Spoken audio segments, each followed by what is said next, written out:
So Witchfire is now on Steam. It dropped the Epic exclusivity, thank God. So now we have it on Steam Deck. I already played this on Steam Deck for a while. I was using the Heroic Games launcher, but now that it's officially on Steam, it's marked as playable. Some in-game text is small and maybe difficult to read, which is pretty common. This game is still early access, but again, at least right now we have a Steam Deck compatibility thing being listed. And this game is Unreal Engine 4 and it has some issues, but let's talk about it right now.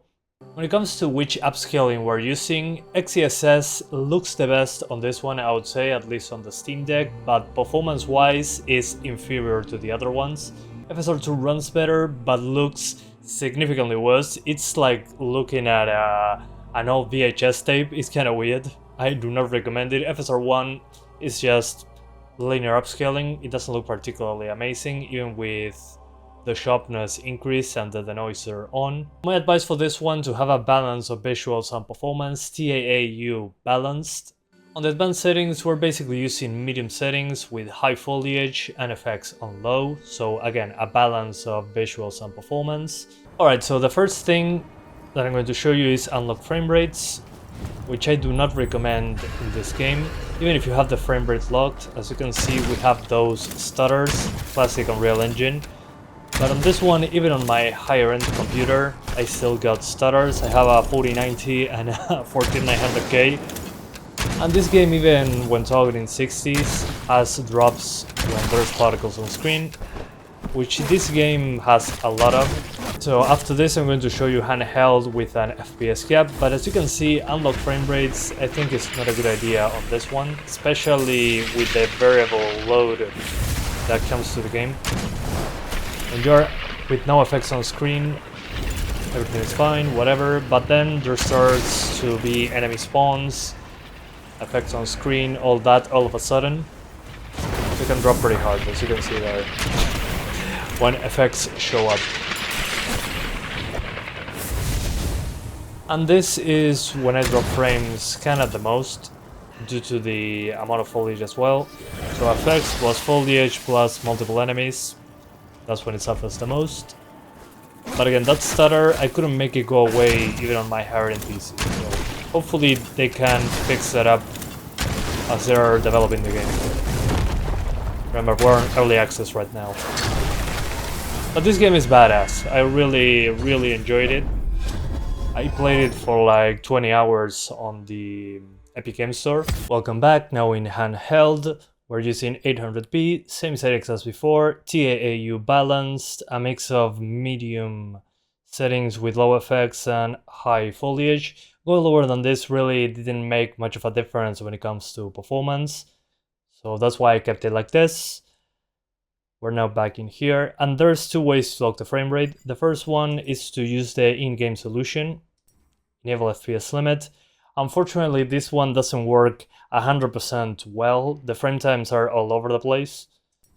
So my advice here is to open the three dots menu and drop from 90 to 45. So now you're at half 90 Hz. Again, if you're on a Steam Deck LCD, I highly recommend you use the 40 FPS cap instead. But it's not 100% perfect, unfortunately. As I was saying, as effect shows up, it can drop pretty hard. But it's way more stable like this. So I'll definitely recommend it if you lock the frame rate. So yeah, it works pretty well. Well, 45 is nice. I think for the LCD Steam Deck, 40s makes more sense. And if you want to do 40s for stability, more stability on the OLED, you can also do it. It'll lock the screen to 80 Hz instead of 90. But when it comes to responsiveness, I think it's good enough. Again, the in-game FPS lock solution isn't particularly amazing. It works, don't get me wrong, but the frame times are even worse than this. I'm guessing frame times will also improve as the game is being developed. Because as of right now, again, even on my higher end PC, I'm getting stutters, even if I lock it to 60 on a 4090. at 1080p, so it might have to do with the game itself. When it comes to upscaling, I think TAAU is not the best looking. Definitely, at least in my opinion, in this game, XeSS is superior, but TAAU runs better, looks a bit worse, but is the best of both worlds. And in a smaller screen such as the Steam Deck's, that is a 7-inch screen, you really cannot go wrong with balanced TAAU. Again, XeSS is doable, but runs worse. FSR2 is just way too soft on this one. I think visually it's not correct on this one, FSR2.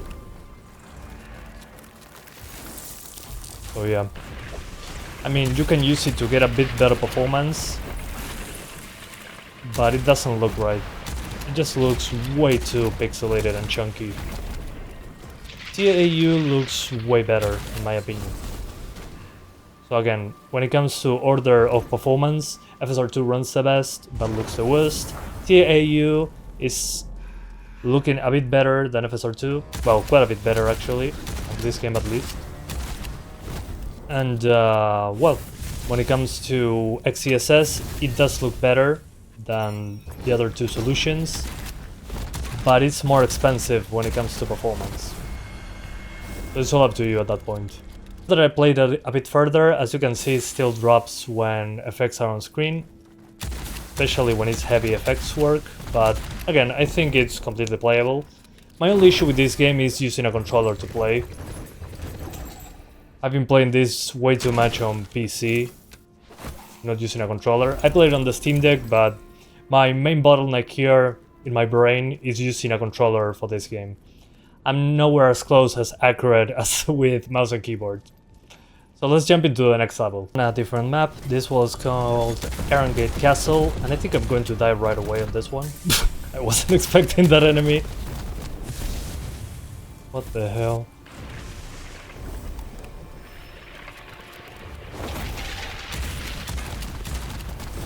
Alright. So as you can see, pretty heavy when it comes to effects, so we dropped. Also, the first time I'm launching this level on the Steam Deck. So yeah, like on the previous map, when effects show up, multiple of them, it likes to drop quite significantly. Not surprised, really, at this point.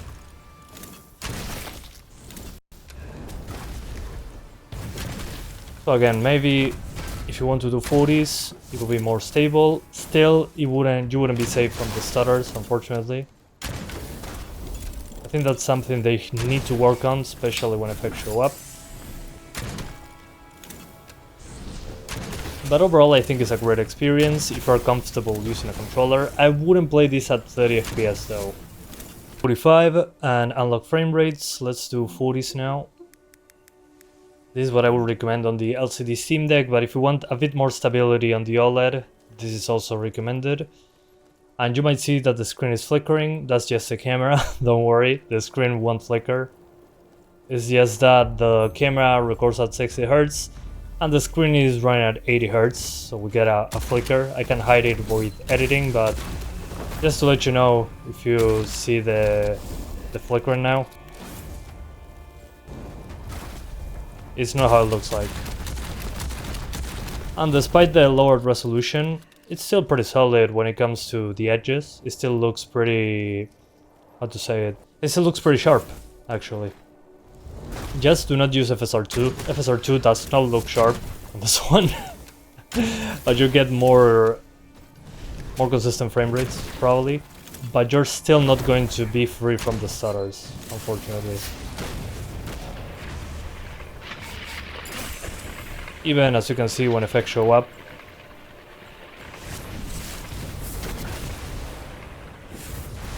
But it's a bit more stable when locked to 40s, if you like that.